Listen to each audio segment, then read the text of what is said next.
Hey guys, it's Betting B1G. We are back in the Lettermen Row headquarters. Thankfully, we are sponsored by Myers Jewelers. We will actually be with them next week. You should definitely go check out the family at Myers Jewelers. Make them a part of your family. Check out these awesome earrings I'm wearing. Men, the holidays are right around the corner. Don't wait. Go let them help you with something awesome for your lady. Or ladies, let them help you for something awesome like that watch I had on last week. They can take care of all of your needs. All right. Experience. Myers Jewelers. I need to bring it back to get the good vibes rolling again. When I don't do it, the picks just aren't the same. Yeah. Experience Myers Jewelers. True. That's got to be it. That's it. That's what I'm going with, Tim, all right? Just relax. It didn't feel right last week. I left here feeling like we left something out. And No, you're right. I did. And I'm not going to let it happen again. I thought maybe it was just the boring games, but no, it was definitely that. So up first, we have number 9, West Virginia at Oklahoma State. West Virginia is a 5-point favorite. Ohio State definitely should be rooting for Oklahoma State. How do you guys feel about this game? I think Big 12 true chaos is a little bit overdue. We've had a little bit. And I think, now that the snowflakes are falling for real outside, that it's perfect Mike Gundy weather. One of the biggest hypocrites in college football. Yeah. But yeah, I think that this is the time.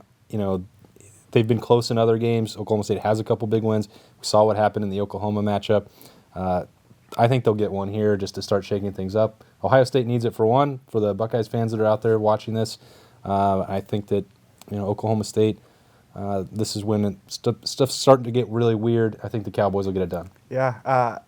Certainly for Ohio State fans, they want to be rooting hard for Oklahoma State this week since it came up short last week against Oklahoma, and then obviously they'd want to turn around and then root for the Mountaineers next week against Oklahoma.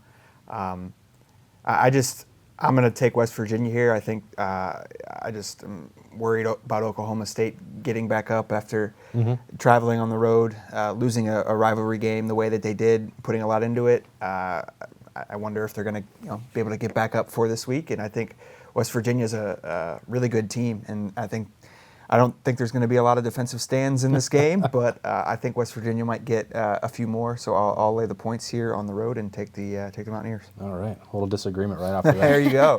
That never happens here. Number 16, Iowa State at number 15, Texas. Texas is a 3-point favorite. Is Texas back? They were, This is an but ongoing they're not debate. anymore. Yeah, I like Iowa State here plus the points. I think they're kind of rolling right now. Won, I believe, 5 in a row after kind of a shaky start there, and I just think I don't know. I just think Iowa State's better team, and they're getting points on the road, and Texas is no longer back, so that's going to be my. The Texas back meter has gone to not back. Yeah, Okay. They were all the way back once they beat Oklahoma, and then they're decidedly not back now. This is an interesting one, Tim, too. We talked about the Big 12. We jump into 2 of these games right off the bat. Yeah. They all sort of impact the Big 12 race, Right. which is interesting how many different ways it can shake out. And this is an eliminator. Right. I think, maybe Tom Herman in a big enough game like this with some stakes and still something to play for them. I think that, I don't know, I can't shake it. I would run away from this game if I was putting, those earrings on the line. I wouldn't do that for Myers Jewelers. But I'm going to take Texas here. I don't feel very good about it, but, I'm going to say, okay, cool, cook them. Yeah. Okay, cool. Okay, I agree with you. That almost went way over my head until I got it. Number 24, Cincinnati at number 11, UCF.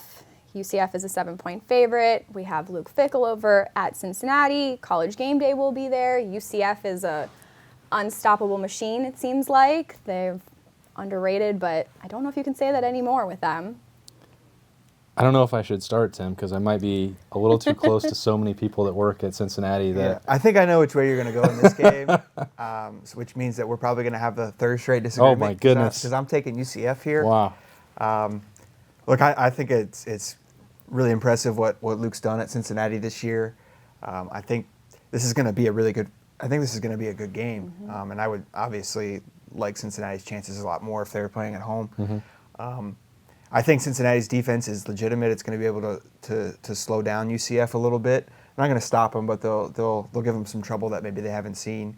But at the end of the day, I still think UCF's they're going to score enough points, and I'm not sure Cincinnati's offense will be able to put enough up there. I could see this game, being decided by 10 points, but something like 34-24. I'm not sure, but I like UCF to cover as a touchdown favorite here. Yeah, that defense that you talked about, that the brain trust of not just Luke Fickell but Marcus Freeman, what those two have done with the Bearcats has been extremely impressive. I think that they will be able to hold down Central Florida a good bit and keep this to a low enough scoring game that the Cincinnati offense can get going. It's a little bit better than I think it gets credit for. They also had some problems in that game where they weren't able to finish against Temple, which has put them in a little bit of this mess in the division.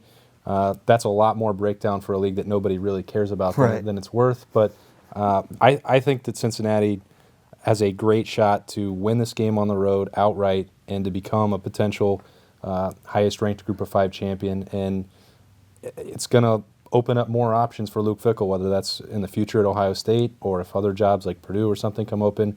I mean, I think he's sneakily become one of the hottest names on the market, and if you only think about him because of what happened in 2011, you'd be missing the boat. I'm not saying that every person thinks that way, but this guy has proven to be a hell of a coach, and I think that this could be a showcase for him on Saturday night. Yeah, and I will say this, betting aside, I've grown a little tired of the UCF talk of like making the 4-team playoff. So I'd just like to see Cincinnati beat them to just Guess the Florida girl in the middle. Just get UCF. Yeah, I forgot about that.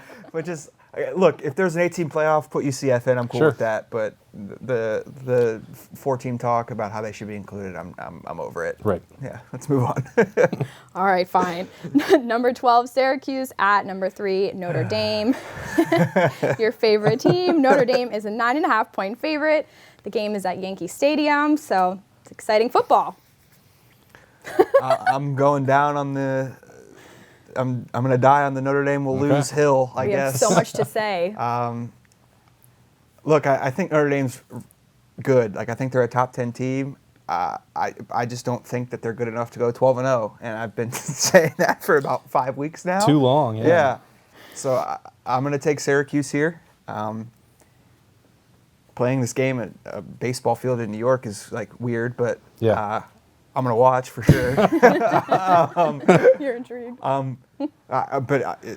Dino Babers has done an incredible job at Syracuse this year. I think that they're a legitimately, maybe not the 12th or whatever best team in the country, but they gave Clemson some trouble earlier this season. I think that they have a good enough team to pull this upset. And I just think Notre Dame is due. I think Clemson and Alabama are the only teams that are good enough to legitimately go 12-0 this year. And at some point, I think Notre Dame is going to get tripped up, and maybe it's this week. Are those uniforms for real? I think they are. Those are an abomination against football. No team should be able to win in those uniforms, especially when it's Notre Dame and everyone in the world is ready for them to lose and bow out of this race. If I picked against my wife's alma mater too, I wouldn't be allowed back home. So I think Syracuse is going to help her. As a Columbus girl who's an Ohio State fan who went to Syracuse, she's got a lot on the line here in that game, and I'm just gonna side with the happy wife there. I'm a fan of chaos too, so let's an agent of chaos. Yeah, there you go. Let's get Notre Dame a loss, and let's get chaotic here. Let's do it. Indiana at number 4, Michigan. Here's chaos for you. Oh boy. Yes, Michigan is a 28.5-point favorite.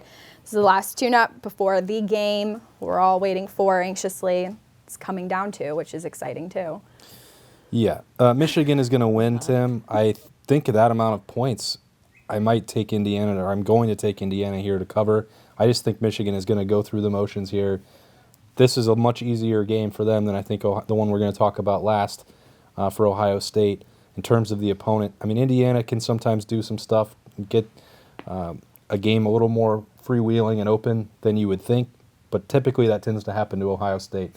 Like, that's when they save up their good one. I don't know that they'll be able to do the same thing in the big house. So Michigan's going to win. The stakes are going to be huge next week, but I think that Indiana might be able to cover a spread that large. Yeah, I think Indiana's going to cover too. But I think Michigan will win comfortably. I'm just giving more than 4 touchdowns to a team that I think is okay. Like, they're fine. They're a bowl team, right?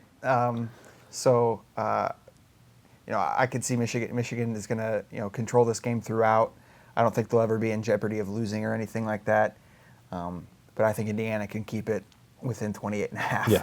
So that half point is key. It really is. 38-10. You take home the earrings from our Jewelers. That's right. There you go.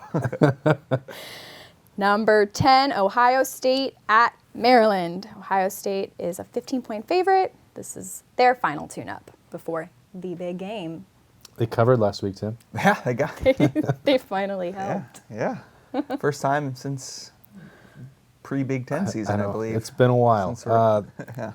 I think that they're going to do it again this week. This is, you can look at this game a million different ways. You can come up with 10 distractions that could trip them up. You could come up with certain things that Maryland does well with a mobile quarterback or a defense that's ranked in the top 30 to try and slow down that rushing attack. You can come up with all these ways to say that stuff.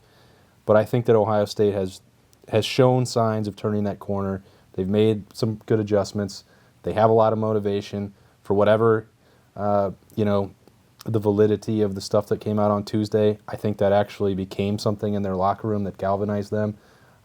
They were extremely angry about it, and all of them were. And that means the administration, president, athletic department. This is the first time that Ohio State collectively has been on the same page. Upset of the century, since July 4th. Let's just throw out a random. It hasn't been since then that Ohio State was working for a common goal. Right. Mm-hmm. And this is a good time to do it. And I thought that for as ugly as that first half was, and it was a real rock fight in the cold there for a long time, Ohio State ran for over 100 yards on the best rush defense in the country. The defense did not allow a touchdown, and I know that Michigan State's offense is not a world beater, but that was a significant sign of improvement. The special teams were about as good as you could possibly hope for. That's going to be potentially important on November 24th as well. Those games often come down to some key field position spots. So I think what Ohio State is doing right now is very positive. That's the way I took what happened last Saturday, and I think Maryland is certainly not the same caliber of opponent, and going into their stadium is not as hostile as Spartan Stadium. So I like where Ohio State is heading. I think that they're going to win pretty comfortably and set up what should be a really huge week of Thanksgiving. Ohio State could use a dominant performance. Yeah, you're right. They haven't had one in months, Yeah. right? Since September. They could just really use to just assert themselves and just dominate this game from the kick.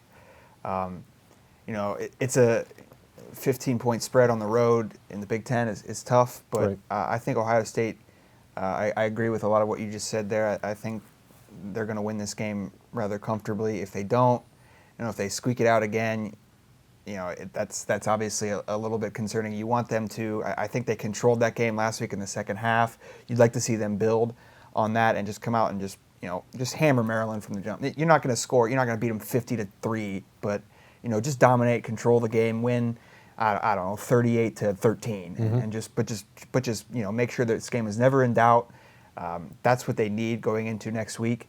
I don't think either Ohio State nor Michigan is looking ahead. I think both teams kind of know what's at stake and what's coming in next week's game. I think they're going to put all their attention and focus into this week, and I like Ohio State to cover.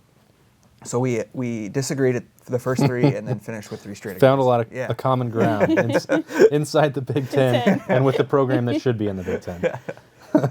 For sure. All right. Well, thank you guys. We hope we helped. We are bringing this show on the road next week and bringing you all of Myers Jewelers Black Friday fun. So come back and we will show you what you guys should get. Thanks, guys. Bye.